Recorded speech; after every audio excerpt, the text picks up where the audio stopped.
arc-en-ciel.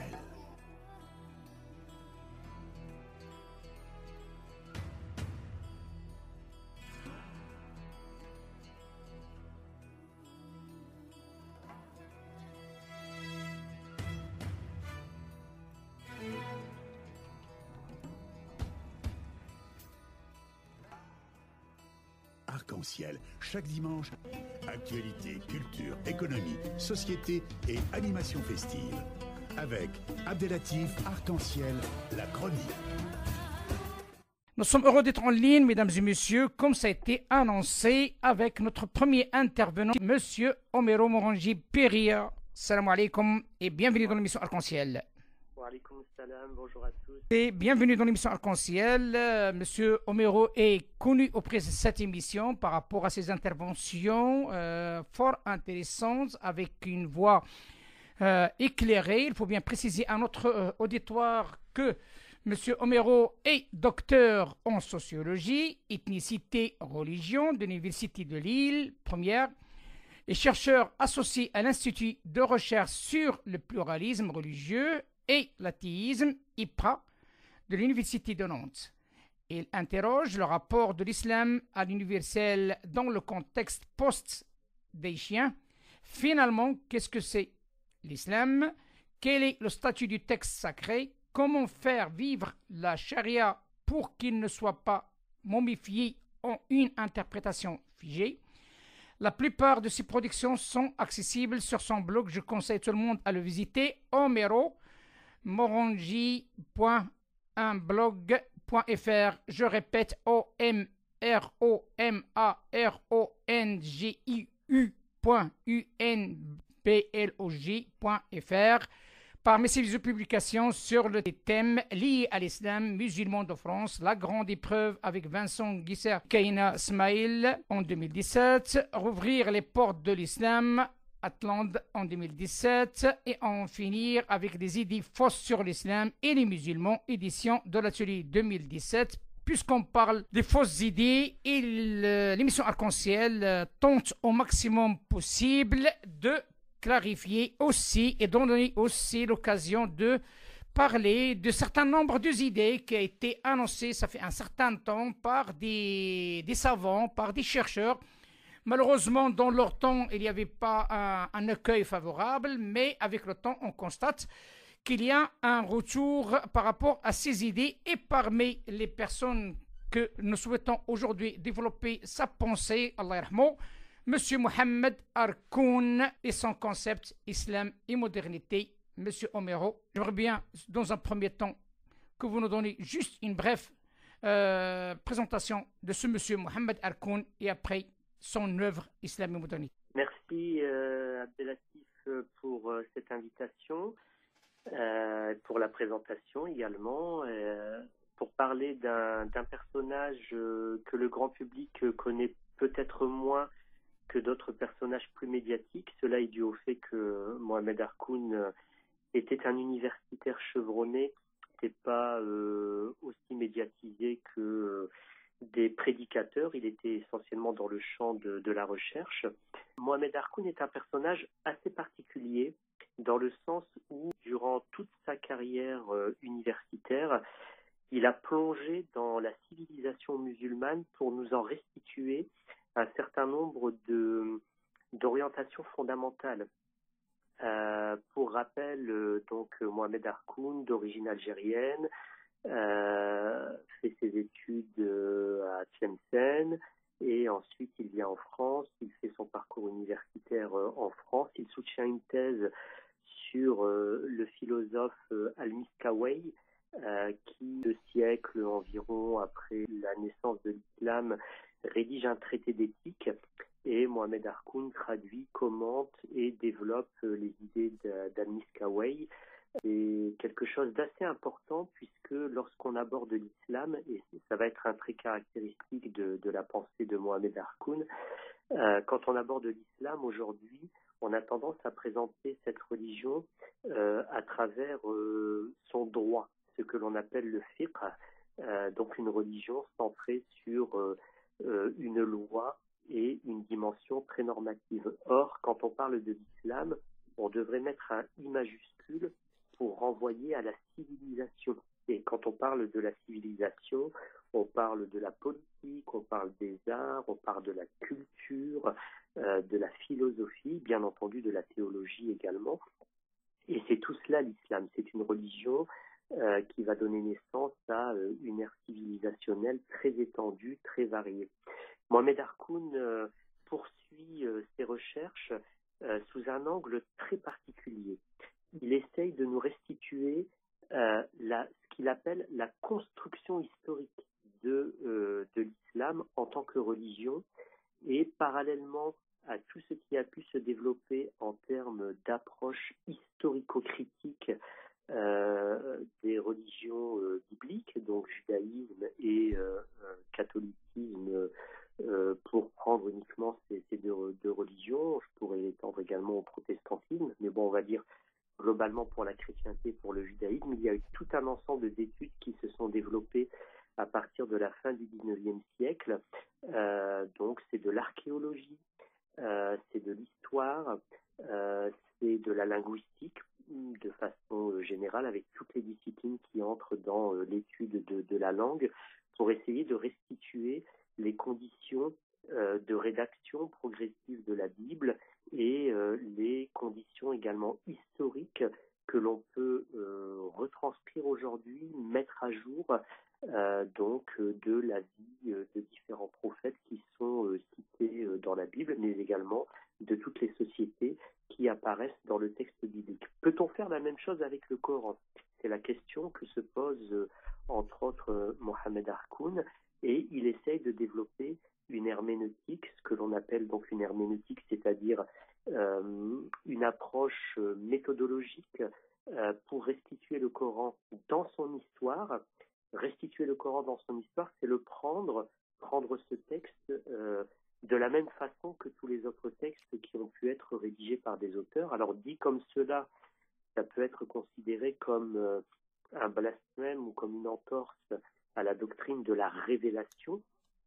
Et pourtant, les théologiens musulmans du Moyen-Âge faisaient bien la distinction entre le processus de la révélation et le texte que nous avons, qui est le produit d'une histoire, puisque il a été l'objet d'une rédaction qui a été supervisée, selon l'historiographie musulmane, au moins à deux moments, quelques années, 2 ans à peu près après la mort du prophète, puis une vingtaine d'années plus tard, sous le califat de Othman, jusque une soixantaine d'années après la mort du prophète, sous le califat de Abdelmalik ibn Marwan, donc l'un des califes de la dynastie omeyyade, pour la fixation définitive du premier corpus coranique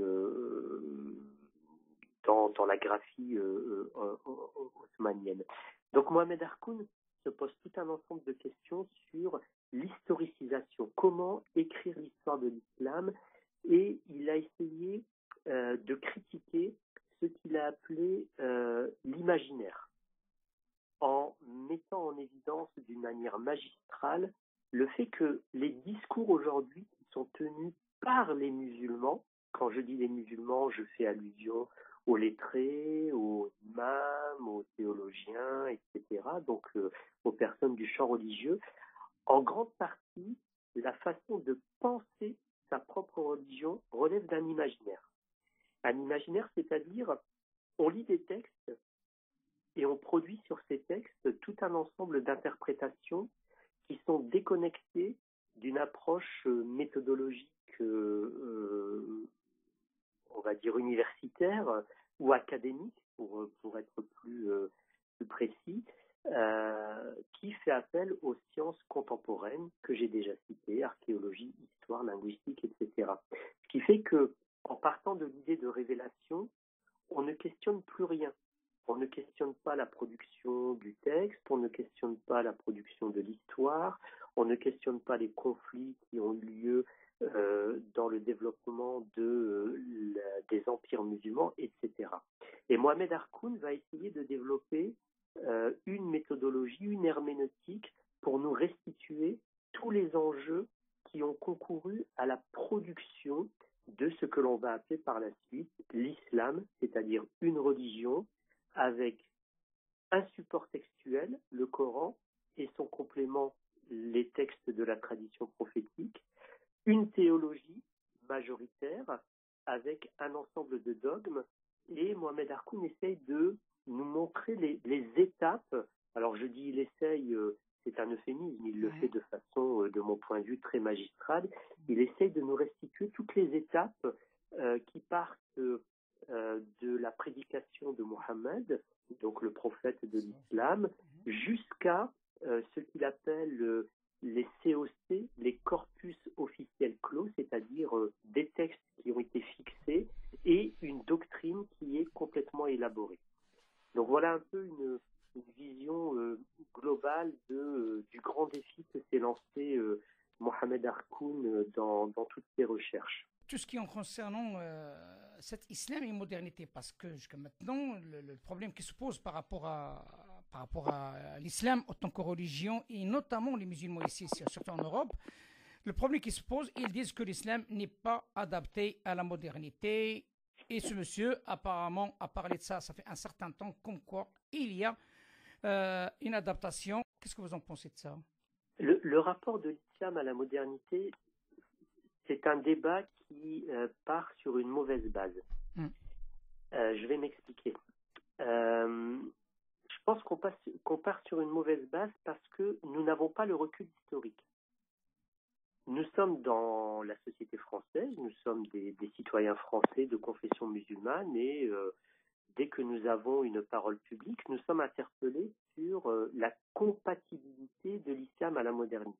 Alors déjà, il faut définir la modernité. Moi, je retiens un certain nombre de lignes de force qui sont celles de l'autonomie du sujet.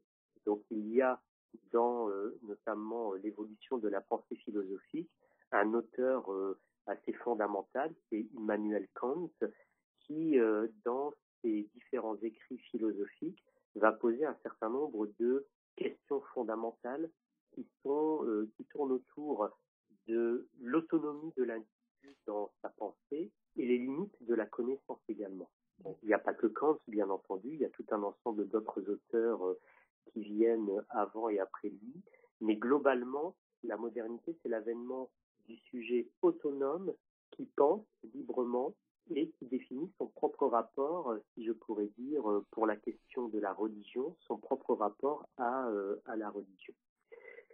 Dans l'islam contemporain, il y a une rencontre fondamentale.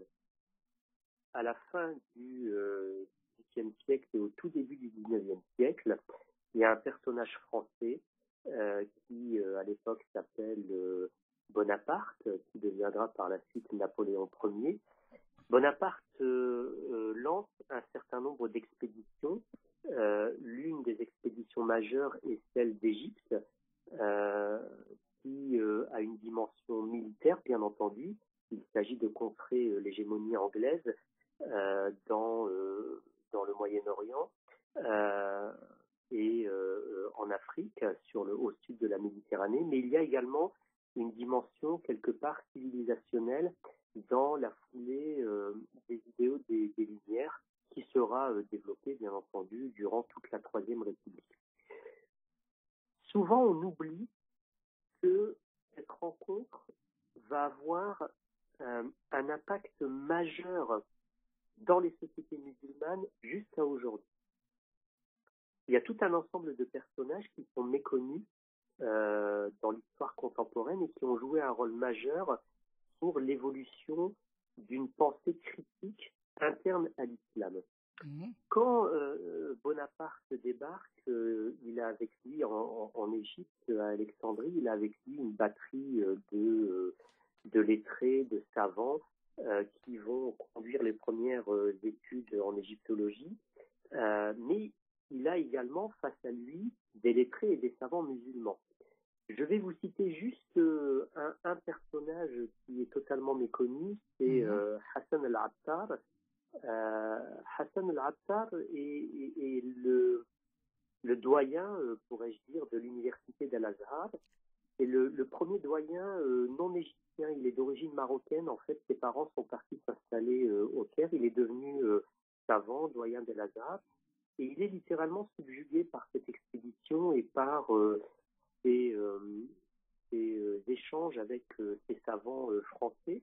Et en fait, c'est Hassan al-Attar qui va impulser les expéditions de savants et d'étudiants musulmans en France. Donc c'est lui qui va envoyer dans les années 1820 un personnage qui s'appelle Rifat Tahtawi, qui est connu ici en France par les historiens parce qu'il va passer quelques années, il va séjourner en France, il va établir donc des délégations d'étudiants qui viennent à la Sorbonne, qui deviennent francophones. Il y a toute une tradition francophile et francophone de savants musulmans. Quand je parle de savants, ce sont des théologiens qui apprennent le français, ils apprennent l'anglais, ils apprennent l'allemand, ils soutiennent des thèses à la Sorbonne, etc. Et ça va durer jusque dans les années, jusqu'au début de la Deuxième Guerre mondiale. Et Rifat Tahtawi écrit un ouvrage qui est intitulé L'or de Paris. Et il est littéralement fasciné par la vie française. Et de là va naître toute une tradition qui préfigure le réformisme musulman contemporain. Donc vous voyez, je remonte un peu loin là. Justement. Je suis pas dans les années 70 ah oui, bien entendu, bien entendu. Ou même dans les années 1930 à 1950 avec des personnages comme Messali Hadj, par exemple, que je pourrais citer qui préfigurent des figures de l'indépendance algérienne, etc., qui étaient des lettrés, qui avaient une grande production intellectuelle, mais on peut remonter beaucoup plus loin dans un contexte de dégradation progressive de l'Empire ottoman, avec pour moi trois ères emblématiques de ce réformisme musulman qui commence à se développer. C'est tout d'abord l'Égypte, c'est ensuite la Tunisie, et c'est également pour l'islam asiatique, l'Inde, bien entendu, avec des personnages, j'ai cité Hassan al-Attar et puis Rifat Tahtawi. Je pourrais citer le cheikh au XIXe siècle, le Batch Mufti de Tunis, qui était le cheikh Riyahi, qui promulgue l'abolition de l'esclavage 2 ans avant l'abolition de l'esclavage en France. Il est aidé en cela par le chef politique tunisien, son nom m'échappe à l'instant, mais qui va conduire tout un ensemble de réformes. Et pour l'islam asiatique, il s'agit bien entendu de Mohamed Iqbal, qui est issu d'un mouvement réformiste qui va prendre deux tournures ou deux tournants, un tournant plutôt littéraliste, conservateur, qui va se rapprocher du wahhabisme au début du XXe siècle, avec tout un ensemble de familles spécialistes du hadith en Inde, et un autre tournant qui sera beaucoup plus progressiste au cours du XXe siècle. Donc l'histoire, si vous voulez, elle est assez profonde et il y a tout un ensemble de mutations qui se développent dans le monde musulman et qui vont considérablement le marquer, grosso modo, jusqu'au début du XXe siècle. Et je vais vous donner un exemple très précis de cette évolution, toujours par rapport à l'Égypte, avec deux personnages. Le premier, c'est Ali Abdelrazik, donc Ali Abdelrazik en français, qui en 1925 écrit son ouvrage L'Islam et les fondements du pouvoir, Al-Islam wa Usul al-Hukm, dans lequel il soutient la thèse selon laquelle le prophète n'a jamais eu pour ambition d'être un chef politique et le Coran n'a jamais été un livre duquel on aurait dû extraire des lois. Donc Ali Abdelrazik s'inscrit complètement dans la suite logique des idées réformistes développées par les personnages du XIXe siècle. Et nous avons un autre personnage qui s'appelle Abdelrazak Sanhouri, qui est d'origine syrienne et qui est également présent en Égypte. Et Sanhouri soutient une thèse de doctorat en France. Il est parfaitement francophone et un an et demi à peu près après l'ouvrage de Ali Abdelrazik,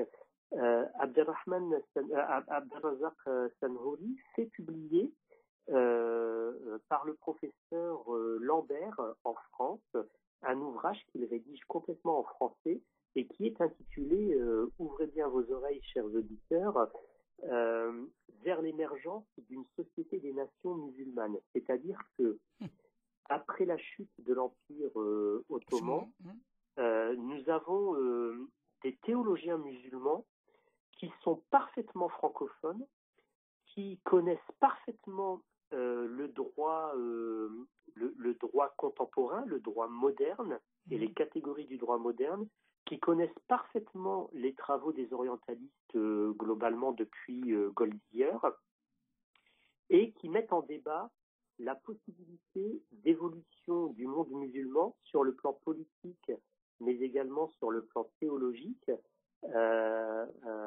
en questionnant également un certain nombre d'éléments de la modernité et en questionnant de façon critique la production, bien entendu, du droit musulman. J'aurais tendance à dire, mais ça c'était avant, parce que quand on voit la pauvreté intellectuelle aujourd'hui dans le champ religieux musulman, on se dit mais c'est pas possible. Justement, monsieur, dernière question que je souhaite développer avec vous, qui est en relation avec l'actualité, bien entendu, qui est en relation aussi avec les travaux de M. Hakoun, et aussi en relation avec cette exposition que vous venez de faire, maintenant, avec ses origines anciennes, cette notion de modernité pour l'islam, devant cet échec qui est palpable, on n'a pas besoin de le cacher, qu'on soit clair, l'échec de la gestion de l'islam, soit consulaire, soit non consulaire, tout le monde le sait. Donc il y a un réel échec d'intégration qui a une grande partie aussi qui nous concerne autant que concernés, mais aussi il y a une partie qui concerne aussi les institutions du pays d'accueil.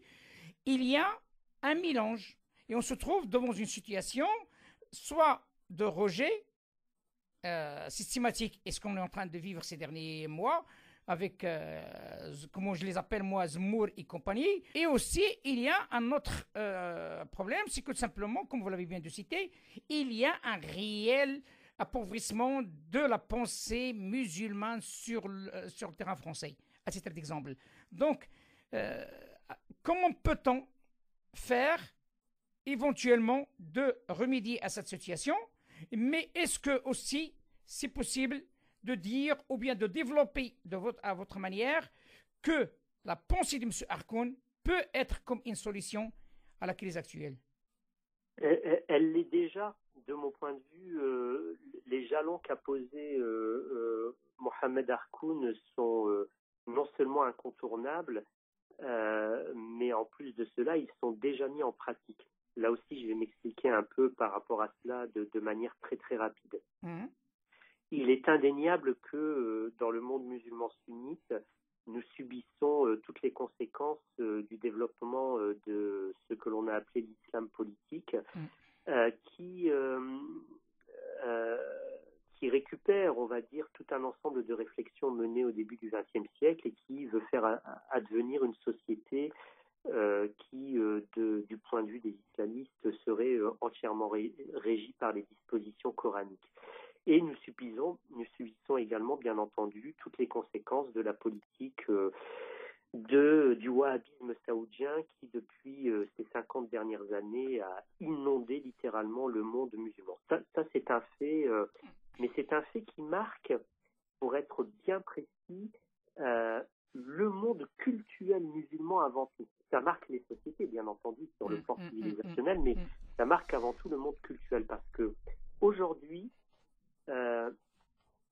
nous gagnons du terrain, si je puis dire, à partir du champ académique, grâce entre autres, pas uniquement, mais grâce entre autres à l'action de Mohamed Hakoun, qui a travaillé, même s'il a échoué, vous savez, ça a été le premier avec Étienne Trocmé en 1993 à proposer la création d'une faculté d'études musulmanes à Strasbourg, mais ça a été bloqué. Je n'entrerai pas dans les détails, ça serait un peu trop long, mais Mohamed Hakoun a toujours continué à travailler avec les milieux académiques au Maroc et en Tunisie notamment. Nous avons aujourd'hui de véritables départements de recherche très développés au Maroc en sociologie, avec des personnes comme Mohamed Tozi. Si vous allez sur le portail des thèses marocains et algériens, vous trouverez tout un ensemble de thèses aujourd'hui qui ont été soutenues, discutées avec des laboratoires de recherche pour l'Algérie. Vous avez l'université du sud de l'Algérie, dans la région de Ouargla, si je ne me trompe pas, qui mène de très bons travaux.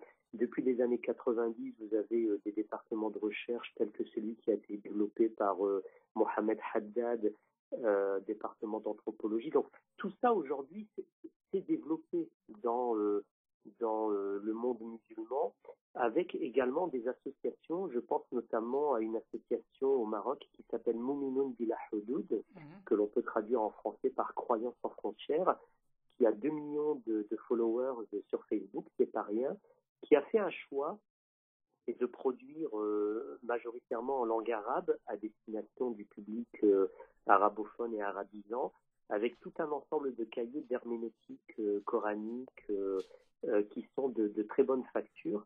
Et nous avons tout un ensemble d'intellectuels musulmans qui ont choisi d'écrire également pour le grand public. Donc tout ça, on n'y reviendra pas. Maintenant, c'est-à-dire on ne peut plus ignorer toutes ces avancées. Maintenant, concernant des apports incontournables de mon point de vue de Mohamed Harkoun sur par exemple l'établissement des corpus officiels clos, sur l'historicisation du Coran, etc.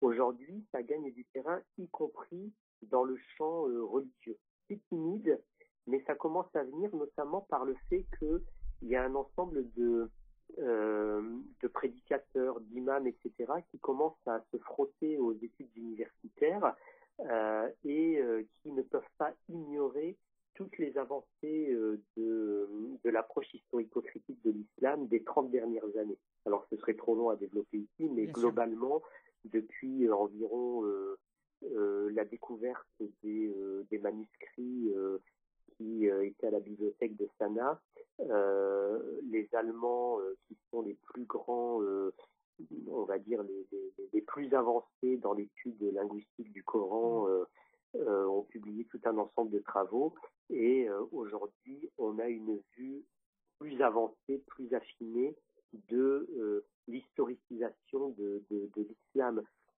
Donc cela commence à gagner du terrain. Je suis un optimiste prudent, je dis toujours la même chose. Je ne dis pas que la partie est gagnée, mais le discours religieux qui relève de l'imaginaire perd du terrain progressivement parce que les nouvelles générations de musulmans sont éduquées suffisamment pour porter un regard critique sur ces discours-là. Parfait, Monsieur Omero. Morangi Piri, merci infiniment de cet éclairage et surtout merci infiniment aussi de rendre hommage à ce monsieur Mohamed Harkoun, et surtout d'enrichir un petit peu le débat parce que, comme vous le savez, l'émission Arc-en-Ciel depuis 2015, il est sur une lancée assez importante par rapport à ce sujet. Oui.